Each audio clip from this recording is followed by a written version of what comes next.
Boy, I got to tell you, this doesn't happen enough in this job or really in life, which is a happy ending. Former ballerina Ksenia Karelina detained in Russia for 15 months because Russia sucks. That's why.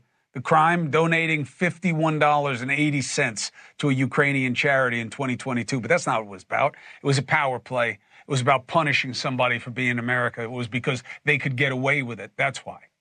She's a dual citizen, Russian-American, charged with treason, sentenced to 12 years behind bars. Her hope of returning was, in and out. Her boyfriend, Chris Van Heerden, he's a fighter, literally, and he was a warrior for the love of his life. And he never gave up. He was on me 24/7. He came on the show half a dozen times. We talked a lot more outside of that. He never believed anything was going to happen except exactly this. And after more than a year, this past April, the Trump administration, you got to give it to him, Special Envoy Steve Witkoff negotiated a deal with Putin to get Ksenia released, and she was finally allowed to come home, get healthy, and get loved up by her boyfriend, Chris. Joining us now for her first primetime interview is Ksenia, Chris, and by phone, Presidential Envoy Steve Witkoff. Boy, oh boy, have I been looking forward to seeing you two together. And I can't see you, Steve, but I congratulate you on getting this done. Oh, it's my pleasure, Chris, to be with you guys tonight. And I haven't seen Ksenia and Chris since they were at the White House in the Oval Office with the president, which was, of course, my privilege to be there with them and finally meet them. So I got to tell you, Ksenia, this is the only thing I want to tell you, okay? This guy fought for you and loves you the way everybody should be loved. I talked to your man so many times, and he was completely invested in getting you home and focused on you all the time. I hope that you know that and it fills your heart, because I've never seen anybody more committed than Chris was to getting you home. So how does it feel? What does it mean to you now, with a little bit of time, what you went through? Hello, Chris, and thank you for having us here today. It's my pleasure too, and my honor, because I know you and Chris both were fighting a lot in this, and you were so helpful, and I think we can consider you as a friend now who was there for all year and a half, so I wanted to thank you for that.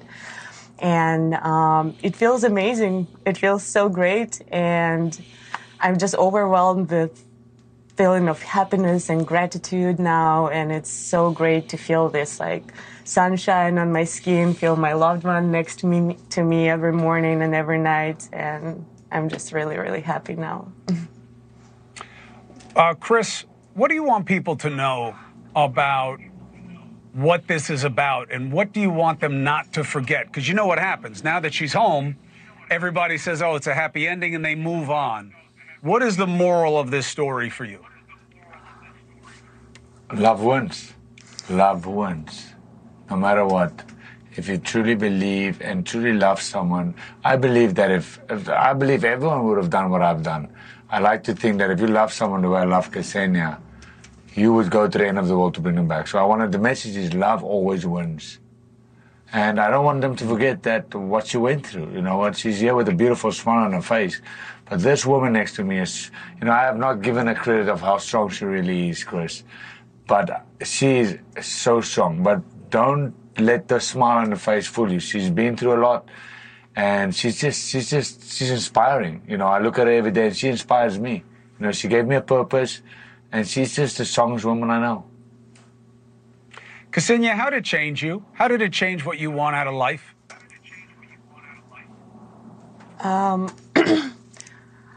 I feel like I just get stronger in my values, and as Chris just mentioned, that love wins, and love wins in terms of we love each other, and he fought for me. He was my biggest support throughout all of this time, and he helped me so much to get through all this and keep this smile on my face. But also, other than that, I feel like I just get stronger in my value and believing in kindness and love in general. And I strongly believe that this is what's going to help this world to get better. This is what's going to drag you through the darkest places, darkest times of your life. And I feel like this experience gave me a lot. Other than it took a lot from me mentally and physically, I feel like it gave me a lot too. So I'm grateful for What do you this want to do? part of the experience. What do you want to do with your life now, Ksenia? Well, now I'm just taking little steps and now trying to get myself back to normal. Thanks to Chris, I have the ability to take things slow. But I would really love to help people to get through dark places because I feel like it was hard. I went through that, and I now know some tools and some secrets of like how maybe it's going to be better to go through things. And I believe in happy endings, obviously, as you mentioned that, because it happened to me. This magic happened to me. Well, it's good to hear. It's good to hear you're getting the help you need because, you know, we've had people on who've talked about how, like, you know, Waylon and other guys who come home and they just forget about you and there's not the resources that you need. So make sure you speak up if there's anything you need because the country owes you. Steve, what do you want people to understand about what it took to make this kind of deal and what we are dealing with in the Russian government and, of course, Putin's regime? Well, first of all, Chris, I think we all have to acknowledge what an amazing President Trump is. He's a caring man. He heard the story about Ksenia, and he directed that we do everything possible to get her home. And in fairness to President Putin, I thanked him personally for it because he took a hard look at the case and determined that this was the right thing to do. And thank God Ksenia is home. We achieved the same thing with Mark Fogel, and every time I meet some of these people who were held in far off places, I think to myself how lucky I am and privileged I am to work for Donald Trump. This is what he cares about. He cares about making sure that he rights wrongs, and there was some wrong done here. It was acknowledged, and he brought Ksenia home, and she doesn't sound like a victim, does she? She sounds like someone who is really gratified and is probably going to do wonderful things with her life in exchange, and I commend her for that, and I commend Donald Trump. He's an amazing man to work for. Let me ask you one thing, Steve. You know, I know you obviously from New York as a very successful commercial real estate developer, and I have to tell you, I have been blown away at how you have seized opportunity of getting into all these situations. I can't imagine you ever dreamed of being in, negotiating with Putin to get Ksenia home, trying to negotiate Middle East peace. I mean, you know, what do you make of these challenges you've had to take on for the country?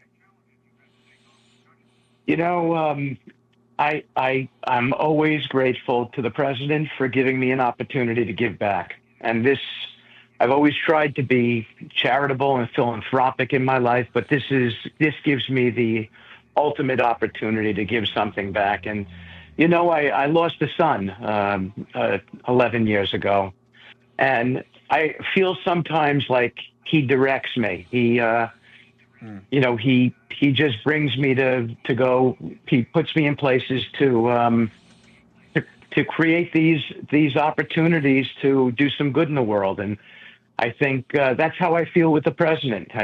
All I ever wanted to do was do some good, and he gave me this great opportunity to do it, and I'm grateful for it. Well, Steve, you definitely did it here, and you gave these two a chance to have a life together. I can't wait. I don't want to put Chris on the spot, but I can't wait to see what happens next with Chris and Ksenia, and you definitely have an open invitation when you guys come this way. No rush. I've always said the same thing, Ksenia. I never wanted to interview you. By the way, I just wanted you to come home.